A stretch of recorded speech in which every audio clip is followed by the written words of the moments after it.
Assalamualaikum warahmatullahi wabarakatuh. Salam sejahtera, salam sehat untuk kita.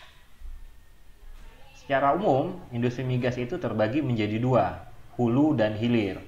Hulu itu kaitannya dengan eksplorasi dan eksploitasi, sedangkan hilir kaitannya dengan pengolahan, pengangkutan, penyimpanan, dan niaga. Jadi bayangan sederhananya, kalau hulu itu bagaimana mengebor minyak gitu ya. Bayangkan menara pengeboran, survei-survei geologi dan geofisika dan sebagainya. Sedangkan kalau terkait hilir ya coba dibayangkan SPBU seperti itu, pelumas, bensin dan sebagainya. Itu domainnya hilir.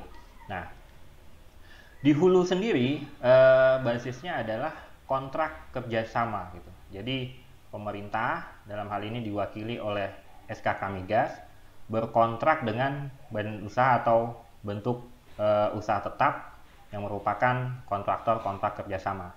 Nah, di sini durasi kontrak kerjasama itu apabila dia adalah kontrak untuk WK baru itu adalah 30 tahun ya maksimal. Jadi 10 tahun itu adalah masa eksplorasi dan 20 tahun adalah masa eksploitasi. Nah, tahapannya seperti apa? Jadi ada suatu WK baru di sini ya. Jadi WK ini disiapkan oleh Ditjen Migas gitu. Kemudian ada penetapan dari menterinya, ada SK-nya. Nah, WK ini ditawarkan lalu dua mekanisme. Yang pertama adalah lelang reguler, yang kedua adalah penawaran langsung melalui joint study atau studi bersama. Nah, di sini wilayah kerja tersebut ditawarkan kepada perusahaan migas yang berminat. Nah, nanti kalau mereka tertarik, tercapai kesepakatan, akhirnya ditandatanganilah kontrak kerjasama tersebut. Nah, di dalam penandatanganan kontrak tersebut, sebagaimana tadi sudah disampaikan bahwa yang berkontrak adalah negara yang diwakili oleh SKK Migas dan kontraktor. Jadi kedudukannya di sini setara ya kalau di dalam kontrak kerjasama. Nah, kemudian untuk menjamin penerimaan negara, karena tadi kita sampaikan bahwa durasinya panjang, 30 tahun, belum tentu nanti negara akan mendapatkan penghasilan dari bisnis ini, atau kalaupun dapat nanti akan lama, maka di sini ada yang namanya signature bonus atau bonus tanda tangan. Jadi bonus tanda tangan ini harus dibayarkan oleh kontraktor kontrak kerjasama kepada negara ya, paling lambat sebelum kontrak ini ditandatangani. Nah, selanjutnya setelah kontrak ini ditandatangani, dimulailah fase eksplorasi. Jadi fase eksplorasi itu berlangsung selama 6 tahun dan dapat diperpanjang maksimal 4 tahun. Jadi 10 tahun maksimal masa eksplorasi tadi. Nah, di sini mereka mulailah perusahaan migas tadi mencari. Jadi eksplorasi ini kan intinya dia mencari dan menemukan gitu. Cari. Nah, jadi makanya kalau perusahaan Malaysia itu namanya Petronas cari gali gitu ya, eksplorasi dan eksploitasi. Kalau eksploitasi kita udah menggali gitu.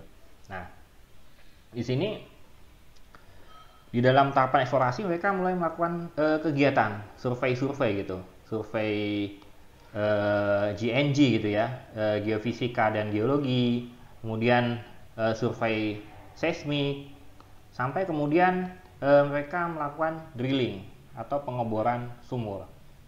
Nah, pengeboran ini penting karena satu-satunya cara untuk mengetahui daerah itu ada minyak atau gasnya ya hanya melalui metode drilling gitu. Metode-metode yang lain itu hanya menduga.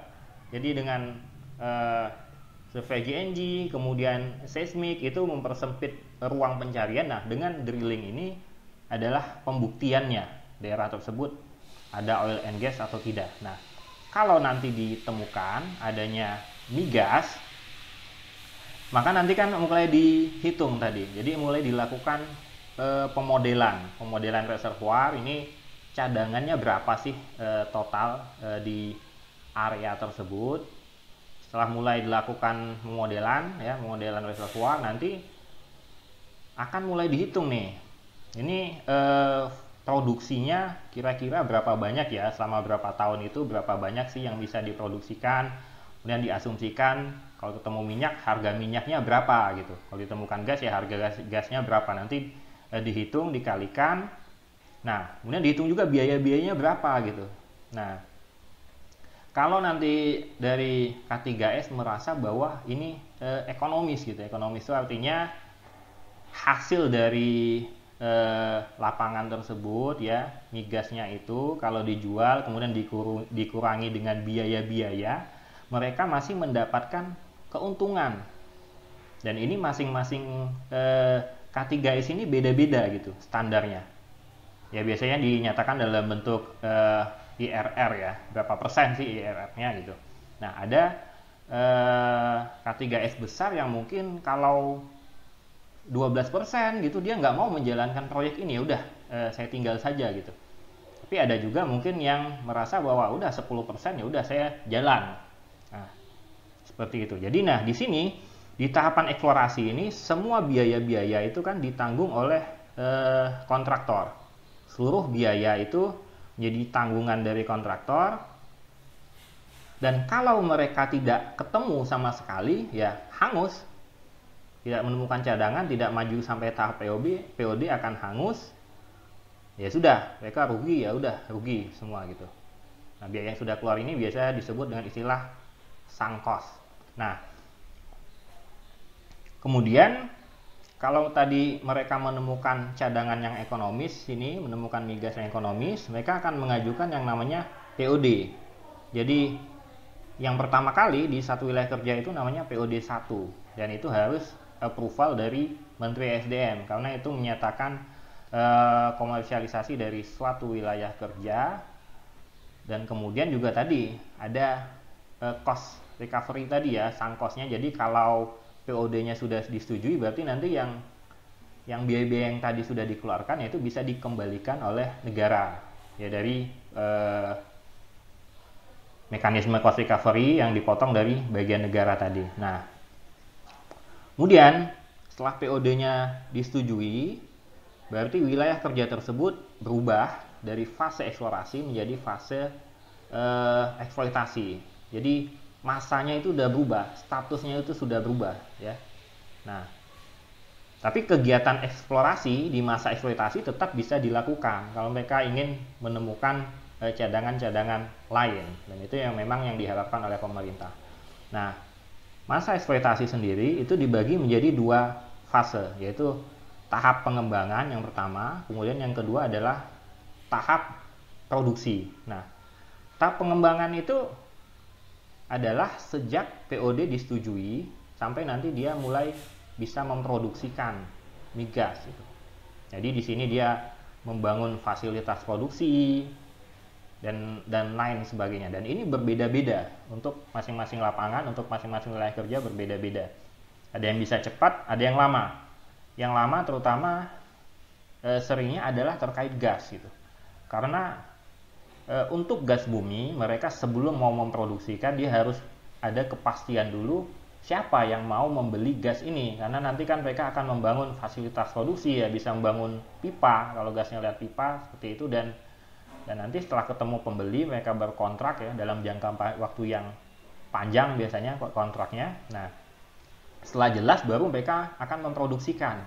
Jadi banyak sekali lapangan-lapangan gas yang setelah disetujui POD pertama oleh Menteri SDM belum bisa diproduksikan karena belum ada buyer yang pasti gitu. Nah, kemudian tadi setelah mereka POD, kemudian pengembangan, dikembangkan berhasil, kemudian keluar gas minyak atau gas yang pertama, nah mereka akan masuk di sini tahap produksi. Nah, setelah itu setelah mereka produksinya berakhir ya, artinya kan nanti ada masanya kan, kontraknya ini totalnya adalah 30 tahun. Nah, si kontraktor existing itu punya pilihan ya, dia bisa mengajukan perpanjangan wilayah kerja tersebut atau tidak gitu. Kalau dia merasa bahwa ini di WK tersebut masih prospek, masih banyak potensinya, ya biasanya dia akan lanjut. Ya kalau tidak, ya dia bisa tidak mengajukan perpanjangan. Jadi kalau di dalam aturannya, kontraktor itu bisa mengajukan perpanjangan itu paling cepat 10 tahun sebelum kontraknya itu berakhir. Jadi 10 tahun, paling sedikit itu, paling lambat itu 2 tahun. 2 tahun sebelum kontrak berakhir, dia bisa mengajukan perpanjangan. Nah, kalau lewat dari jangka waktu itu dia tidak mengajukan, maka dia dianggap tidak berminat. Nah, di sini terkait perpanjangan, ada privilege dari Pertamina sebagai BUMN, jadi mereka bisa ikut mengajukan di sini gitu. Jadi tadi kalau kontraktor existing, kemudian dia mendapatkan hak pengelolaan lebih lanjut, itu namanya perpanjangan. Kalau ternyata kontraktornya berganti, itu namanya alih kelola. Dan di sini Pertamina biasanya sering masuk gitu. Jadi mereka melihat WK-WK yang sudah jelas gitu ya, karena kalau sudah produksi di sini sudah jelas semua ya, cadangannya dan sebagainya, potensinya. Nah, mereka biasanya Pertamina lebih senang masuk di sini gitu. Misalnya katakanlah ada Mahakam, kemudian ada WK Rokan dan sebagainya. Jadi mengapa? Karena ya itu tadi, potensinya sudah jelas sehingga resikonya minim ya. Beda dengan di fase eksplorasi. Kalau di fase eksplorasi resikonya masih sangat tinggi, masih banyak ketidakpastian. Ketidakpastian akan adanya cadangan dan sebagainya. Jadi uang bisa hangus di sini gitu. Nah, kalau tadi nanti di sini di akhir WK ada yang masuk, kontraktor existingnya mengajukan perpanjangan, kemudian Pertamina juga ingin mengajukan permohonan sebagai pengelola WK tersebut. Nah, nanti pemerintah akan memutuskan apakah akan diberikan kepada kontraktor existing atau kepada Pertamina, dan semuanya melalui pertimbangan teknis dan keekonomian, antara lain melalui berapa sih besar signature bonusnya misalnya yang ditawarkan oleh Pertamina dan kontraktor existing, kemudian berapa komitmennya seperti apa gitu. Kalau nanti mereka diberikan wilayah kerja tersebut, apa yang akan dilakukan gitu, kegiatan apa saja yang dilakukan. Nah, itu komitmen ya, komitmen kerja pasti. Baik, dari